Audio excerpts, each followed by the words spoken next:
Hello, I am Loot Garlic, and yes, here I am making another Endfield video in just a week right after I said that I will alternate the gaming content with my devlogs. Yikes. Don't worry, it will come. I just need to get this out of my system.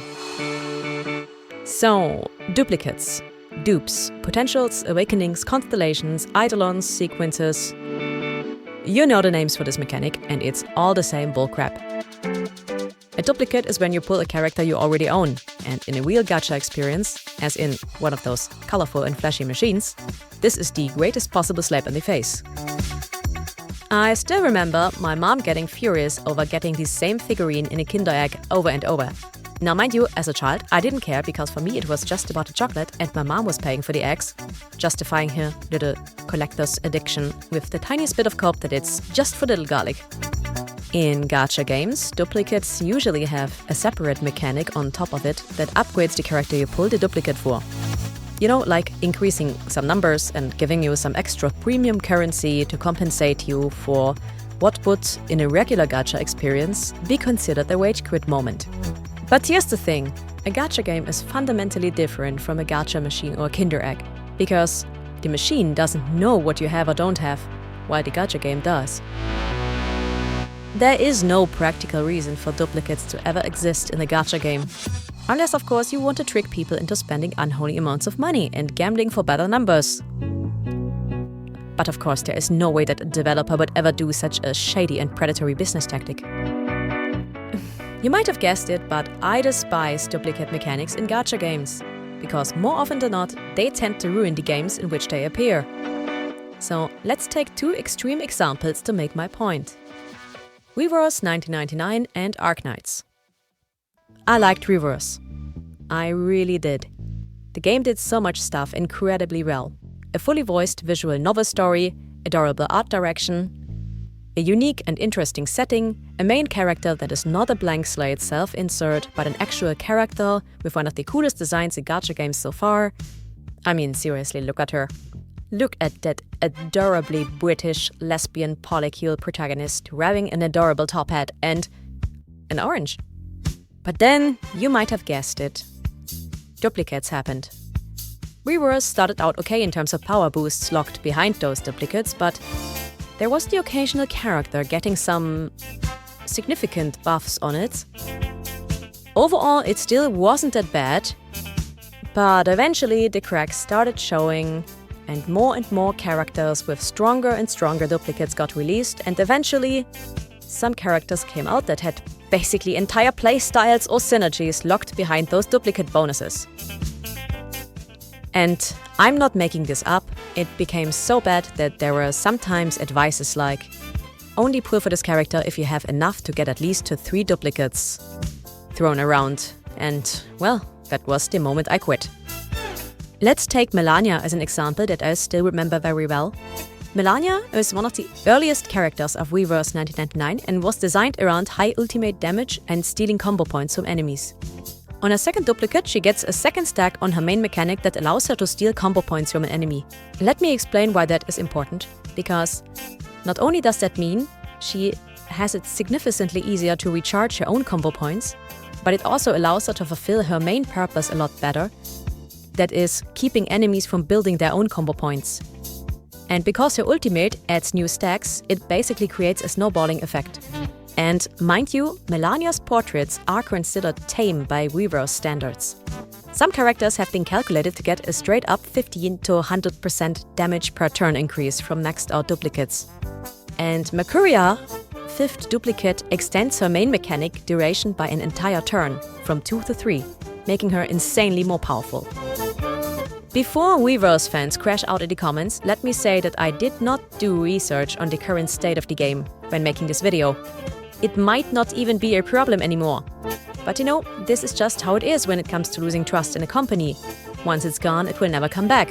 And Blue Epoch lost my goodwill after not even a year, and life is too short for second chances. Okay, let's check out another example in a game that I am actually still playing, Arknights. In this game, duplicates were extremely minor number boosts that made the operators slightly cheaper to deploy and buffed the operator's damage by what most players considered a very insignificant amount.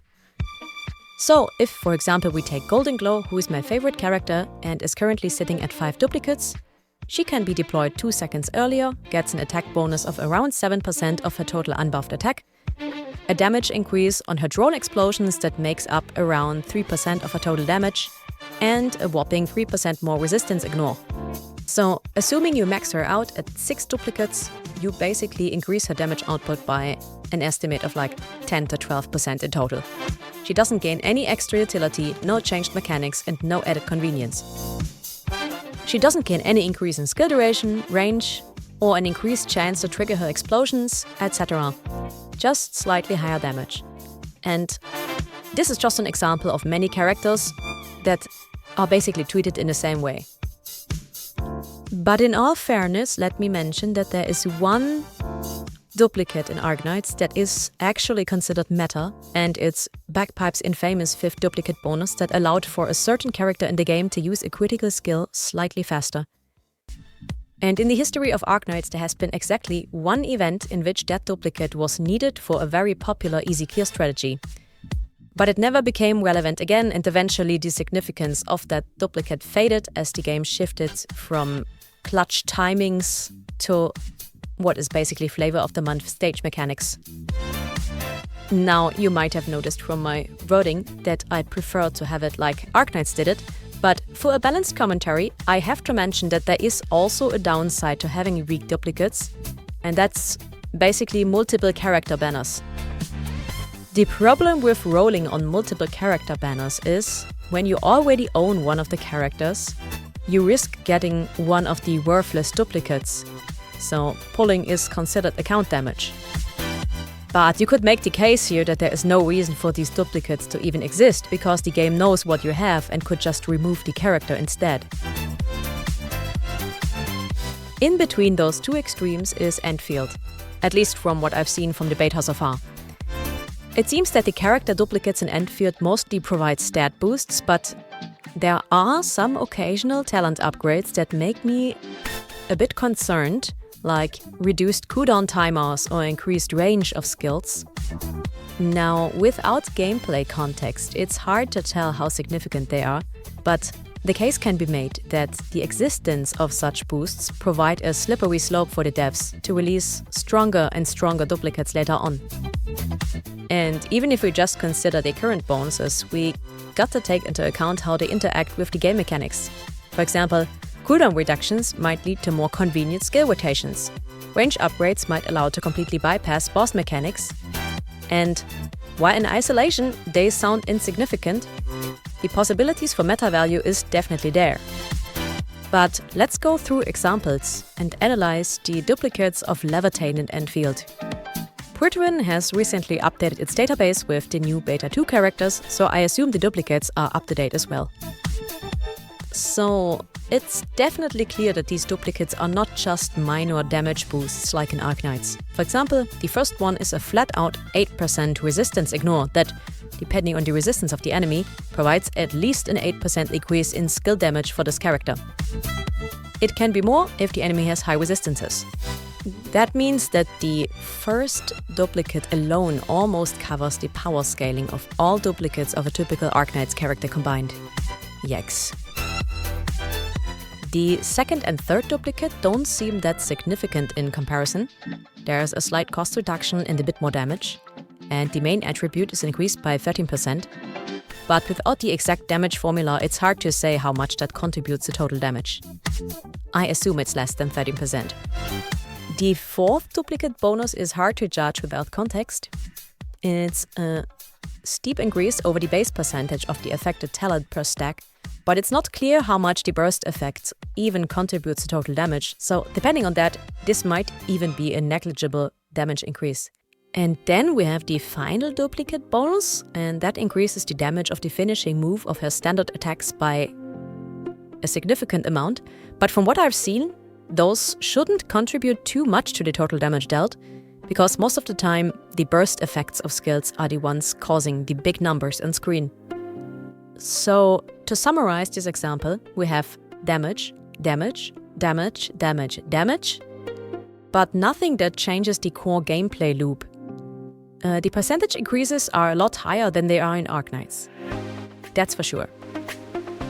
So, just to go sure, we check out another character. This is Gilberta. The first duplicate seems powerful at first glance. There's a 20% increase in duration for her signature group support skill. That sounds impactful, but considering that Endfield seems to rely a lot on coordinated burst attacks, it might be more of a convenience feature. But as I said before, these bonuses do not exist in a vacuum. So assuming there is a character that has a ability cycle that allows this character to bring in a second round of burst attacks before the timer ends, then that might be impactful. So the second and third duplicate seem like minor boosts. I mean, it takes 100 SP to charge your ultimate, so 10 SP doesn't sound like much, especially when there is a condition to it. And duplicate 4 seems like a flat-out damage boost of one specific set of her kit, so that might also be negligible. I'm surprised the last duplicate seems completely irrelevant in comparison. So yeah, her duplicates can be summarized with mostly convenient upgrades to her skill cycling, but as I said before, it really depends on the synergies with other characters. So it's hard to judge. Okay, enough of these examples. I think it's clear now what we can expect from the first batch of duplicates in Endfield. This is something I will pay close attention to as the game gets closer to release, so expect me to pause random videos at various points just to examine every single tooltip like a slightly deranged detective. Because unfortunately, I didn't get a beta invite, so I can't just look it up myself. Normally, I would wrap up this video here, but unfortunately there is another duplicate mechanic in Endfield, the weapon system. Because, unfortunately, Endfield does have weapon gacha. From what I have seen so far, the premium currency to roll on the weapon gacha is gained as a byproduct from rolling on characters. But it's also a farmable currency that you gain by just playing the game naturally, with a little bit of time gating, of course. To me, this sounds acceptable for now, because this means that as long as the weapon will never be limited, you can eventually max out whatever weapon you want. Now obviously, due to the time gating, some compromises have to be made on what weapons to max out and what not, if you're not willing to spend on the weapon gacha, but at least the game gives you that choice. So you could argue that there is a strategic element to it that is not up to chances. And also there's no stat gambit, and that is always a huge plus. So, let's summarize my thoughts on Endfield duplicates. I have not seen anything that looks too predatory, yet. I am willing to give Hypergriff the benefit of the doubt here, because of how they did duplicates in Arknights. But you know, slippery slopes are slippery. So, be careful out there. Gacha gaming companies are not your friends. And when in doubt, stay free to play. And that's all. Doodles!